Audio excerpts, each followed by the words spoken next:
Hi folks. I recently posted a video proposing that Phases 2 and 3 and maybe even Phase 1 of LA's K-Line Northern Extension be built fully cut and cover rather than as a bored tunnel with deep cut and cover stations. It sparked a rich discussion, with even Metro chiming in, and now I want to talk through a refined version and addressing some of the points made. But first, some quick housekeeping. You can glance down at the chapter markers to skip ahead if you want. As I post this, we have days left in the Sepulveda Line comments period, which ends on August 30th. If it's before then, please visit the link in the description to express your support for the heavy rail options, especially options 4 and 5, and especially 4, particularly if you live in the valley. Also, an update on the SB 125 task force from this video. The absolute flood of comments from all of you out there actually worked, but it's not over yet. The next meeting is August 26th in Orange County, and sending a comment, linked to a pre-written one in the description, supporting the reinstated recommendations and asking them to go a bit further with them in some places would help immensely. Okay, I want to be clear at the outset that the goal here is to do this cheaper, faster, and build stations that are better for riders, with less obnoxious vertical circulation. If it proves that that wouldn't be the case, then hey, the proposal goes bust. The biggest point raised by Metro and many others is the issue of utility relocations. I had pointed out that they are required to a much greater degree than with a bored alternative, but I opined that the cost of doing so would not come even close to the amount saved with much shallower stations and no tunnel boring machines. Metro noted that the stretch of cut and cover for the regional connector on Flower Street actually cost more than a bored tunnel would have cost thanks to the complicated utility relocations required. However, I have questions about what that comparison is actually looking at. Because my assumption, due to the fact that it'd be odd for them to have the calculations available for anything else, is that we're looking at the cost for just this one segment in isolation on the assumption that nothing else on the line changes. The TBMs are already paid for and in the ground, although it seems they would have also required some SEM construction, or a separate type of TBM with some SEM construction, and the stations are at the same depths in either alternative. In that scenario, looking at just the isolated tunnel sections without any of the correlated systemic costs of digging the whole line differently, yeah, a TBM will generally be cheaper due to digging under the utilities and the cost of further TBM tunneling once they're already in the ground not actually being that much. But that's not where the cost savings for cut and cover across two entire phases come in. They come from requiring significantly smaller, shallower station boxes, with no giant crossover caverns and no TBM launches or extractions required for the relevant sections in the first place. Stations have always been the biggest driver of costs for underground metro lines, which makes that Flower Street cut and cover comparison rather meaningless. It's worth noting that widespread utility relocations are required and are currently underway, actually, along the entire breadth of the East San Fernando Valley Line and most of the Southeast Gateway Line, for even at-grade rail, which obviously is way cheaper than bored underground metro lines. That in and of itself doesn't guarantee that the utility relocation cost would be offset by the cost savings of shallower stations, of course, but it is a relevant data point that gives a general sense of utility relocation cost per mile in LA, acknowledging that the conditions on no two routes are the same. But there is one utility that might still cause a more serious problem: storm sewers. See, LA has a massive gravity-driven storm sewer system, and that gravity-driven part is important. Many crossing utilities, like electrical, you can just route around the tunnel, but you can't do that with a storm sewer that needs a constant slope. You would need to alter the slope along a much larger area, expanding the footprint of required utility relocations for each change. And these sewers are quite often deeper than the 8 feet minimum depth that Metro prefers for cut and cover tunnels to give utilities some space, meaning they clash with the ideal of having the tunnel as shallow as possible to be as cheap as possible. Either we lower the tunnel, which starts to erode the cost savings of cut and cover, or we expand our utility relocation footprint, causing more surface disruption, which is the second major point of discussion that we'll hit later. The good news is that the route of the hybrid alignment is generally pretty good when it comes to storm sewer issues, surprisingly. So today I want to show you how the concept could be minimally altered to accommodate these utility concerns. One point of order first. My original proposal was just having phases 2 and 3 be cut and cover, and I think I want to stick to that here, for 3 reasons. First, the only areas where cut and cover would impart significant speed and travel time penalties is in Phase 1, and I think it is wise to keep the trains moving as fast as possible, even though ironically Metro just released an additional study narrowing down a wild array of new Phase 1 alignment options to 5, plus the original EIR option to appease Lafayette Square homeowners with completely unscientific fears about tunneling beneath their homes. And every single option increases the cost by as much as over $500 million and increases travel time by as much as 1 minute and 15 seconds. And, at best, still only reduces the number of subsurface easements needed by 32%. So, they might actually impose these time and cost penalties on themselves to appease a literal handful of people. But ideally, we actually want to avoid those time penalties here. Second, there are understandable concerns about the time that additional study of cut and cover would add to the project when the goal is to shorten time until an opening.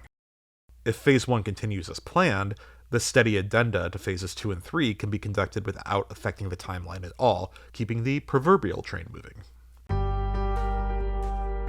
Thirdly, one of the more complicated areas for crossing utilities is Midtown Crossing Station. Combined with the previous 2 points, it feels like having Phase 1 remain board makes a lot of sense. The biggest downside is that it retains one of the 2 deepest stations from the EIR board version at Wilshire Fairfax, but it's not clear yet that it would be possible to build a line cut and cover above the D-line station box anyway, given the mere 20 feet of clearance. And since the TBM is already in the ground, extracting it a little ways into the current Phase 2 at the Whole Foods site probably does make the most sense, because this section of Fairfax is one of the narrowest streets on the route, which would have had harsher street closures than much of the rest of the route. So yeah, we still have to take this Whole Foods like in the EIR, but we can get some of the money back by turning it into a massive transit-oriented development site once the line opens. Now, to maintain a maximum 5% track slope, we'll need to push 3rd Street Station a touch further north, but that actually allows us to pass beneath a crossing sewer under 3rd Street without moving it. All relevant storm sewers on the overhead plan here are in blue if they'll remain unchanged, or red if they must be relocated. On the elevation profile, I'm only showing parallel sewers if they do need to be moved, so any sewer in blue is an unchanged crossing sewer that will be maneuvering around. And any area in purple is what I'm calling excess excavation, where the top of the tunnel is lower than the 8-foot preferred minimum depth below the surface. This is essentially where we're adding a little cost, and it gives us an easy way to eyeball just how impactful these sewers will prove to be. Moving the station here to the north also allows us to make all of our entrances undercurrent parking lots, eliminating a structure acquisition, saving more money, and moves the station closer to the new Television City development. There's some parallel sewer relocation here, but that would only require extending the closure for the station 1 block further north on one side of the street for a shorter amount of time. Then, on the curve to Beverly, we probably want to dip the line about 12 feet deeper to pass beneath this sewer, which we'll cross and then run beside on the north side of the street for a block before returning to the middle. Does this complicate the surface closures a little? Yeah, you'll want to cut and deck over the transition point first here, but it does avoid relocating any of the sewers here. Along the remainder of Beverly until the station area at La Cienega, we're clear of the parallel sewer and need to dip just a teeny bit to get under the crossing sewer at Kings. At the station is a parallel sewer that would need to get moved in the EIR version anyway, and we want to dip the station just about 8 feet deeper to get below a crossing sewer at La Cienega.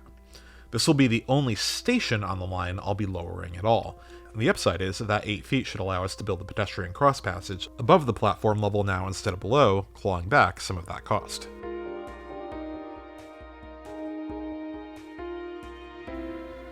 Now we get to, by far, the most complicated section, and where there will unavoidably be the most changes and additional cost and surface disruption. Essentially, La Cienega to La Cienega, largely due to this section along San Vicente. As you can see, unlike most of the rest of the route, San Vicente has a complicated morass of storm sewers, some added or moved relatively recently. While this and another public data site show only the approximate location of the sewers, they allow you to access the actual plans to see the precise size, location, and depth of the sewers and some other utilities, which is where I'm drawing my information. Now, as I see it, there are more or less 7 viable options here for this La Cienega to La Cienega section, each making different trade-offs. But all options start by diving about 24 feet deeper under Beverly San Vicente to cross under these sewers clustering at the intersection while not impacting any parallel sewers. Let's take the options from here one by one. Option 1 remains wholly underground the entire time, and starts by staying directly under the meandering San Vicente, requiring a tight 15-mile-per-hour curve here, tighter than anything I'd included in my original plan. It neither disrupts nor is disrupted by any sewers until Dorrington, where two storm sewers cross, a narrow higher one and a larger deep one. Here, the line will dive beneath these sewers at the crossing point, assuming there are no piles there to contend with, and then for the next block, through the Melrose intersection, we'll hug the east side of San Vicente, requiring the relocation of the narrower, higher parallel sewer, which would at least be the easier and cheaper one of the two to relocate. That's enough space to get back to our shallow station under the Sheriff's Department site, same as before, but because of two parallel sewers that we want to avoid relocating on Santa Monica, we're going to hug the south side of Santa Monica Boulevard, which will A, require another tight 15-mile-per-hour turn, although this at least would be right at a station, mitigating the speed penalty, and B, would impede access to this Metro-owned parking garage, before returning to a centered alignment here with a transition that would want cut and decked first. But the depth, at least, remains at minimum this whole time until Santa Monica La Cienega, excepting under La Cienega itself, where we'll have to stay a whopping 18 inches deeper than minimum to pass below a sewer, all with zero sewer relocation. The benefits of one are a completely unchanged streetscape after construction, while the costs are two 15-mile-per-hour curves and more complicated closures on several blocks of San Vicente and Santa Monica, along with the cost of one shallow sewer relocation, and one more area of significant excess depth for the tunnel. Option 2 is very similar except between Beverly and Dorrington. Here, we take a wider turn to remain at speed, just threading between these structures without permanent acquisitions required, but now requiring the acquisition of this parking lot, house, and building with its associated parking lot. While it does cross the sewer here for almost 250 feet, you shouldn't have to relocate it, and if you did, it's pretty much all off-street anyway, and it crosses it easily again here. The benefits of 2 are again a completely unchanged streetscape after construction, higher speed, and now removing a few blocks of any construction on San Vicente, while the costs are 3 new property acquisitions, one 15-mile-per-hour curve, and more complicated closures on 2 blocks of San Vicente and several blocks of Santa Monica, along with the cost of 1 shallow sewer relocation, and again one more area of significant excess depth for the tunnel. That concludes our wholly underground options. All of the rest elevate at least over Rangeley and Melrose, and are the same between Beverly and Melrose. So let's look at that section. First, we're going to acquire this parking lot, this house, and parking lot for this building, but not the building itself, for all options 3 to 7. Then, we're going to change the layout of the street. Southbound San Vicente will divert through this parking lot space before returning to the current alignment, while northbound will divert over a smaller amount. This leaves space in the new median for the tracks to rise from the intersection of the 5% slope, emerging here into a trench, hitting ground level here, and rising to elevated level in the median just before Rangeley. This would require the relocation of the shallow sewer under this current parking lot, but nothing elsewhere. After construction, all this space on either side of the new San Vicente could be turned into a new community park. The benefits of 3 to 7 for this section are restricting sewer relocation to a parking lot and requiring 0 new areas of excess depth, and saving more money by elevating, along with the potential for a new park, and no permanent reduction in lanes. The costs are 3 property acquisitions, that shallow sewer relocation, and widespread disruption on San Vicente from the rerouting and above-ground construction. Now let's look at the options from here. 3 would curve over to the westernmost part of the Pacific Design Center grounds, and here dive underground again, requiring the partial acquisition of these grounds before hitting the station and continuing on the same as options 1 and 2. The benefit of this in this section is that we avoid all but a smaller long-term closure on this part of San Vicente here for digging, and more limited changes to the streetscape. The cost, of course, is the additional property acquisition and the destruction of part of the Pacific Design Center's grounds. Option 4 looks to avoid that by diving underground on the street here instead, The benefits are no additional property acquisitions, but the cost is that not only is it far more disruptive during construction, but we're now permanently reducing this block of San Vicente to one travel lane in each direction, plus it does require a minor sewer relocation. Options 5 to 7 instead consider an elevated Santa Monica-San Vicente station. Option 5 keeps the line elevated on Santa Monica all the way until here. The benefit is a cheaper elevated alignment for the longest, including an elevated station, along with far less impact to garage access than Santa Monica during construction. The cost is the permanent loss of the landscape to Santa Monica median, and the permanent loss of some turn lanes and probably a block or two of parking on Santa Monica. Option 6 makes use of the Metro Division 7 bus yard, requiring the demolition of its public garage and alterations to the yard so that it can dive underground again before returning to under Santa Monica in the median. Benefits here are wider turns for faster trains, 0 permanent streetscape changes for this section of San Vicente or any of Santa Monica, and no side access issues on Santa Monica during construction. Costs are requiring Metro Division 7 to be partially demolished and rebuilt, but let's be real, this is some massive prime real estate here that should be used for a transit-oriented development with Division 7 occupying the ground floor of part of it, so not a huge deal in the end if you ask me. And finally, Option 7 is just the same as Option 6, but with a routing that only demolishes the garage at Division 7 and doesn't require bus yard changes, which is its obvious benefit vis-a-vis 6, but also requires tighter, slower curves. Of all these options, a few feel clearly dead on arrival. 3 and 4 for sure, 5 probably because of that Santa Monica median. I think the best options are 2 if you want it fully underground, and 6 if you're okay with elevation.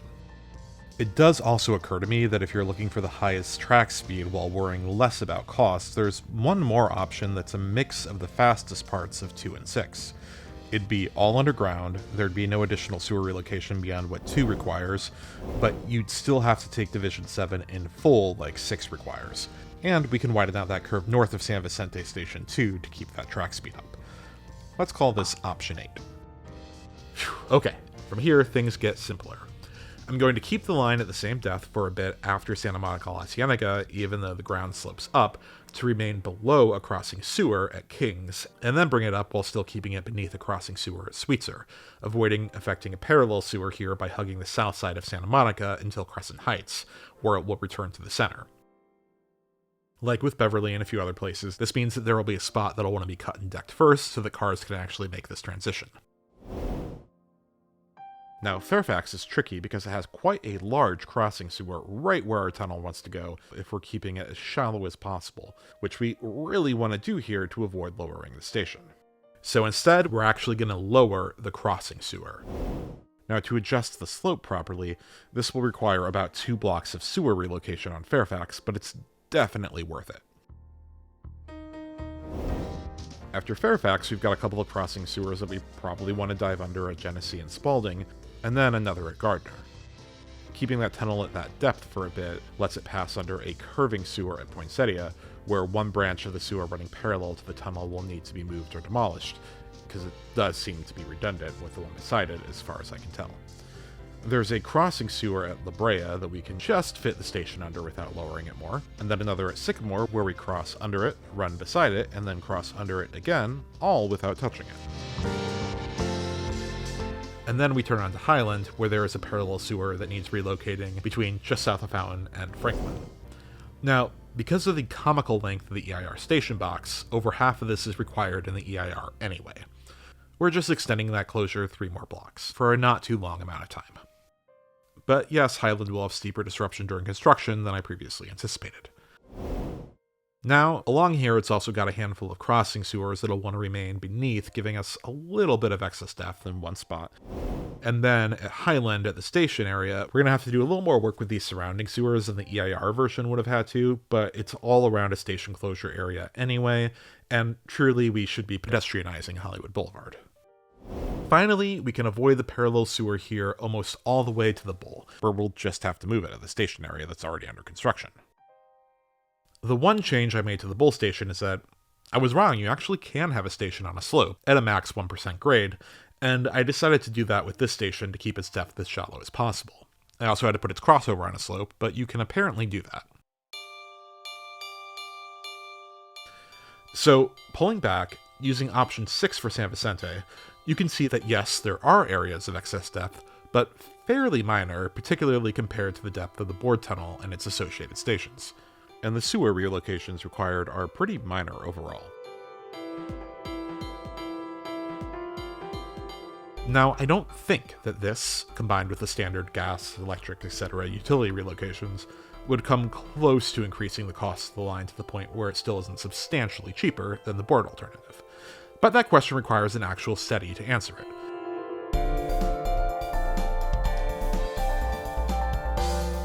Obviously, I can't really accurately predict exactly how much it would cost, but I hope that I've demonstrated that there's reason to believe that it would be substantially cheaper and faster to build, and that it's worth getting that answer. One thing that would have made this even easier is that there was a bill to reform utility relocation permitting in California, making it much cheaper, faster, and easier for the transit agencies, but the utilities applied enough political pressure to kill the bill for all projects except for California high-speed rail. But there's always the possibility of resurrecting this bill before the K-line hits construction, and we should be doing that no matter what.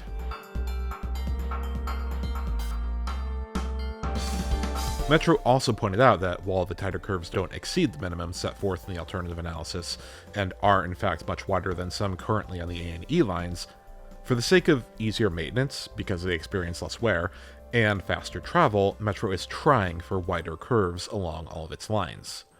But when it comes to travel time, slightly decreasing the speed of the line on these curves, which in phases 2 and 3 cut and cover is not much anyway, at least outside of San Vicente, would be offset by the radically shorter time that it would take for passengers to actually reach the platforms from the surface. And even on San Vicente, you could still get the track speed back up to the board version, faster even, with a 9th option, if you're willing to change up acquisitions and, more impactfully, put up with a lot more disruption on San Vicente to relocate the newer, bigger sewer.